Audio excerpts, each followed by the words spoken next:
ओ बुद्धाय सबका जीवन ज्ञान में आपका फिर से स्वागत है। आज फिर हाजिर हैं गौतम बुद्ध की एक और मोटिवेशनल स्टोरी के साथ। जी हाँ दोस्तों, आज की जो मोटिवेशनल स्टोरी है वो है हमारे जीवन का सत्य। जी हाँ दोस्तों, जीवन का सत्य क्या है? जो हम जीवन जी रहे हैं, क्या वह जीवन असल सच्चाई है या कुछ और? तो चलिए चलते हैं गौतम बुद्ध की एक और प्रेरित सत्य घटना पर आधारित मोरल स्टोरी की तरफ। तो चलते हैं कहानी की तरफ। तो कहानी है हमारी जीवन का सत्य। बुद्ध के संग सबके लिए खुले रहते हैं। बुद्ध संग का अर्थ है जो भी व्यक्ति बौद्ध भिक्षु बनकर बुद्ध के साथ रहना चाहता है वो बौद्ध की शरण में आ जाता है। कुछ लोगों को बुद्ध की सहज ही स्वीकार कर लेते हैं, संग में रहने की अनुमति दे देते हैं, पर कुछ व्यक्ति को वो कह देते हैं कि जाओ पहले एक रात शमशान में बिताकर आओ। तो इसी तरह एक दिन व्यक्ति बुद्ध के पास गया। एक व्यक्ति बुद्ध के पास गया। उसने बुद्ध के संग में शामिल होने की इच्छा जताते हुए कहा, गुरुजी, आपका शिष्य बनना चाहता हूँ। बुद्ध ने कहा, तुम्हें मेरा शिष्य बनने के लिए एक दिन पूरा शमशान में बिताना होगा। वहाँ तुम जो भी देखोगे, जो भी महसूस करोगे, वो मुझे आकर बताओगे। उसके बाद ही तुम संग में शामिल हो पाओगे। वो व्यक्ति ने यह सुनकर घबरा गया।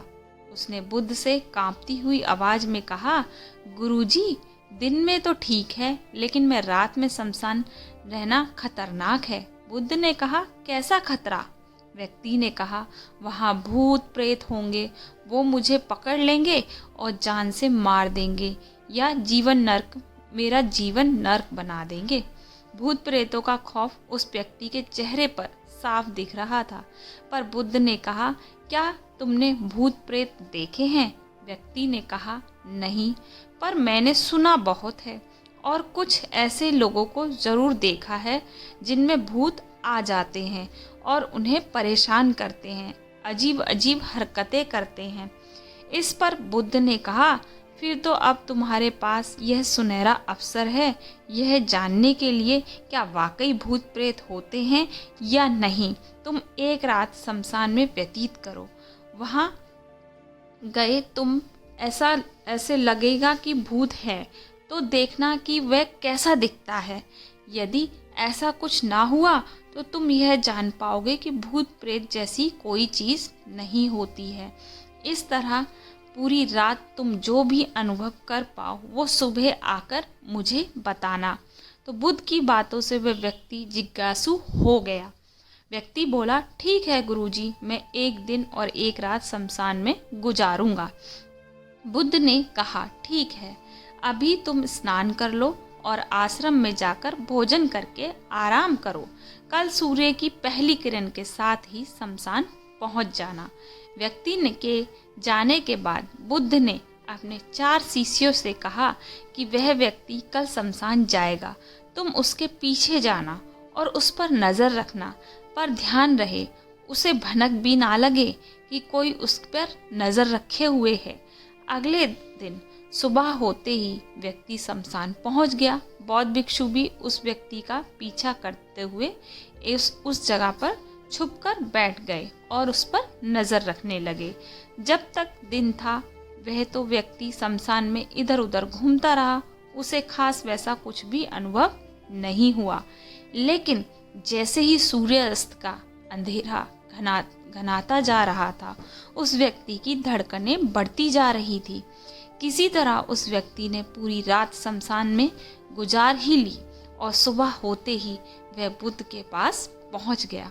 बुद्ध ने व्यक्ति से पूछा, बताओ शमशान में कैसा समय व्यतीत हुआ तुम्हारा? क्या अनुभव किया, क्या देखा?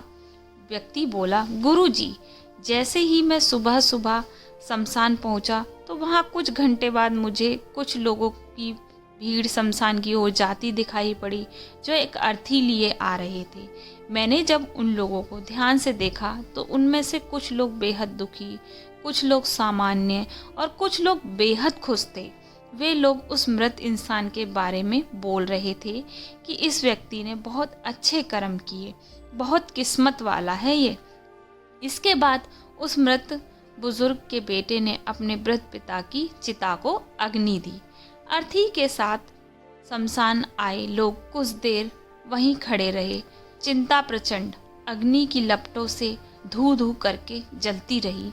सभी लोग मायूस खड़े जलती चिता को निहार रहे थे। जैसे जैसे चिता की अग्नि मंद पड़ने लगी, वहां मौजूद लोग भी वहां से जाने लगे। थोड़ी देर बाद वहां और अर्थी आई, 2 और अर्थी आई, जिसमें एक अर्थी किसी अमीर व्यक्ति की थी जो तरह तरह के फूलों से बहुत सजी धजी थी। उस अर्थी के आसपास बहुत से लोग भी थे। और दूसरी अर्थी एक गरीब व्यक्ति की थी जो बेहद साधारण सी थी और उसके आसपास गिने चुने लोग थे। अमीर व्यक्ति की चिता चंदन की लकड़ी से जलाई गई। गरीब व्यक्ति की चिता साधारण लकड़ी से जलाई गई। पहले अमीर व्यक्ति की चिता को जलाया गया क्योंकि वो अमीर था। उसके बाद गरीब व्यक्ति की चिता को जलाया गया। दोनों व्यक्ति की चिताएं जब जल रही थी, सभी लोग शमशान से चले गए, लेकिन मैं वहीं खड़ा चिताओं को देखता रहा। अब बुद्ध ने कहा, तुमने उनकी चिताओं को देखकर क्या समझा, क्या अनुभव किया? व्यक्ति ने कहा, गुरुजी, दोनों की चिताएं समान थी। दोनों के शरीर उन चिताओं में समान तरीके से ही जल रहे थे। उसके बाद जब सब कुछ जलकर राख में बदल गया तो वो राख भी एक समान ही थी। गुरुजी, उसके बाद वहाँ एक औरत की अर्थी आई। उस औरत का पति बहुत दुखी था, फूट फूट कर रो रहा था। अर्थी के साथ शमशान में आए बाकी लोग भी बहुत दुखी थे। वो सभी उसके पति को सांत्वना दे रहे थे। हे बुद्ध गुरु, मैंने उसमें देखा कि बहुत से लोग काफ़ी ज्ञानी थे। वो ज्ञान की बातें कर रहे थे। मैंने ध्यान से उनकी बातें सुना। वो बोल रहे थे कि अर्थी की सवारी करते हुए मृत होकर एक दिन तो सबको यहाँ आना ही है। जीवन हमें इंसानियत और परोपकार से जीना चाहिए। अधर्म कर्म से दूर रहना चाहिए। किसी को कभी कष्ट नहीं देना चाहिए। धन के पीछे हमेशा भागकर जो हम अपने जीवन का सुखद चैन गवा बैठते हैं और अंत में जो भी धन इकट्ठा करते हैं वो सब कुछ यहीं धरा रह जाता है। गुरुजी, उसके बाद शमशान में कोई अर्थी नहीं आई। इस पर बुद्ध ने पूछा कि तुम सारी रात वहाँ रहे तो क्या कोई भूत प्रेत तुम्हें दिखाई दिया? व्यक्ति बोला, नहीं, वहाँ मुझे कोई भूत प्रेत नहीं दिखाई दिया। हालांकि मन में एक डर तो था, पर सच कहूँ तो पूरी रात में अपने आप से ही डरता रहा। कभी हवाओं से हिलने वाले पत्तों की आवाज़ों से डरता रहा, तो कभी वहाँ आसपास मौजूद जीव जंतुओं की आवाज़ों से डरता रहा। सारी रात सहमा रहा, लेकिन पूरी रात में मुझे कोई भूत प्रेत नजर नहीं आया। बुद्ध ने उस व्यक्ति से कहा, ठीक है, अब तुम जाओ और आश्रम में आराम करो। कल फिर तुम्हें पूरा एक दिन और रात शमशान में बिताना होगा। अब वो व्यक्ति यह सुनकर बोला, आप कैसी बात कर रहे हैं गुरुजी? आपके ही कहने पर आज मैं पूरा दिन और पूरी रात शमशान में पड़ा रहा। वो समय मैंने कैसे काटा मैं ही जानता हूँ। अब मैं दोबारा वहाँ नहीं जाऊँगा। बुद्ध ने कहा, देखो, जो खास चीज़ें तुम्हें वहाँ जाकर मिलनी हैं वो तुम्हें अभी नहीं मिली। जब तक वो चीज़ तुम्हें नहीं मिल जाती, तुम्हें संग में शामिल नहीं कर सकता। तुम एक दिन और वहाँ रुको, तुम्हें वो अवश्य मिल जाएगी। व्यक्ति बोला, ठीक है, मैं कल एक दिन और रात व्यतीत करूँगा शमशान में। अगले दिन सुबह वो व्यक्ति बुद्ध का आशीर्वाद लेकर फिर से शमशान में पहुँच गया। एक पूरा दिन और रात बिताकर वो व्यक्ति अगली सुबह फिर बुद्ध के पास आ पहुँचा, लेकिन इस बार उस व्यक्ति के चेहरे पर एक अलग सा तेज था। एक अलग सी खुशी झलक रही थी, मानो उसे वो मिल गया हो। लेकिन बुद्ध उसके मुंह से सुनना चाहते थे, इसलिए बुद्ध ने एक सवाल पूछा कि तुम्हें वो चीज़ मिली? व्यक्ति बोला, हाँ गुरुजी, मुझे वो मिल गई। बुद्ध ने पूछा कि बताओ क्या? तुम्हें वहाँ क्या मिला? व्यक्ति ने कहा, गुरुजी, मैंने जीवन का अर्थ समझ लिया। मैंने वहाँ देखा कि कुछ लोग शाम को मुझे अर्थी पर लेकर आ रहे हैं।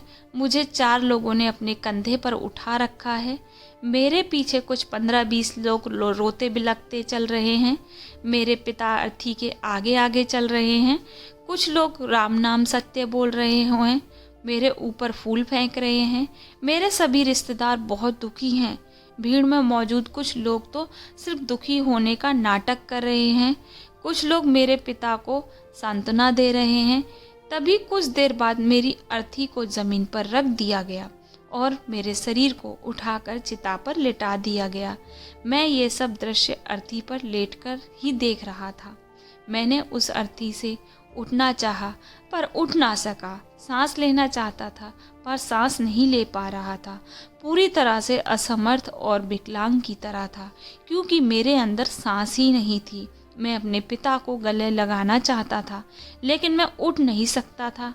मैं भाई को गले लगाकर चाहता था, लेकिन तुम अपने माता पिता का ध्यान रखना। घर व परिवार की जिम्मेदारी अब तुम्हारे ऊपर है। उसे ये बेखूबी निभाने के लिए बोलना चाहता था। इससे मेरी आत्मा को शांति मिलेगी। कुछ समय बाद मेरा मुंह कपड़े से ढक दिया गया और शरीर के ऊपर कई लकड़ियां रख दी गई। मुझे अब कुछ भी दिखाई नहीं दे रहा था। फिर उसके बाद मुझे अत्यंत गर्मी महसूस हुई। मुझे एहसास हुआ कि मुझे अब जलाया जा रहा है। धीरे धीरे लकड़ियों के साथ साथ मेरा पूरा शरीर जलने लगा। मेरा दम घुट रहा था। मैं उठना चाहता था। आखिर अग्नि ने प्रचंड रूप ले लिया और धीरे धीरे मैं उस अग्नि में पूरी तरह खो गया। पूरी रात मैं खुद को ऐसा ही जलता देख रहा था। मैंने देखा कि अंतिम रूप में एक राख बन चुका हूँ। उस पूरी रात ने ना मैं डरा, ना ही मुझे डर का एहसास हुआ। जब आंखें खुली, एक तीव्र रोशनी मेरे आंखों पर आ पड़ी। देखा कि ये तो मैं हूँ, वो भी शरीर के साथ। मुझे बहुत खुशी का अनुभव हुआ। उसके बाद मेरे मन में ना जाने कितने ही भ्रम समाप्त हो गए और मैं आपके पास आ गया।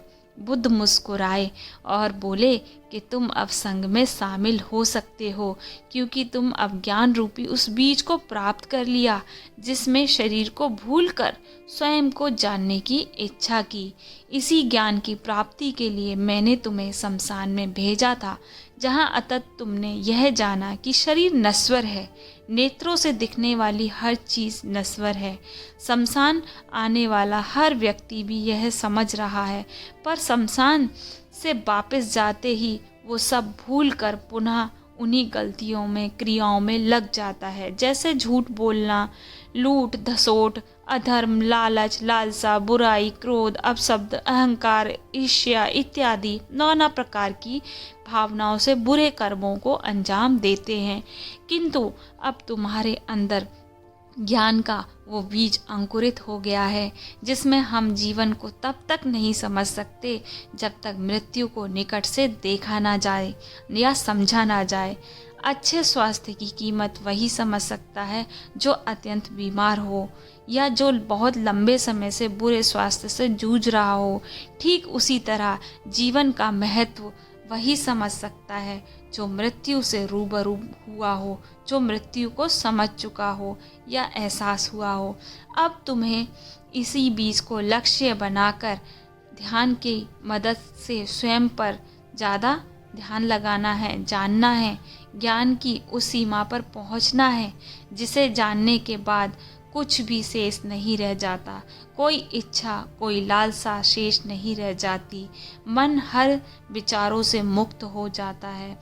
सब शून्य में सहमित हो जाता है। मन में जिज्ञासा, कौतूहल शांत होकर ज्ञान रूपी शांति में बदल जाती है।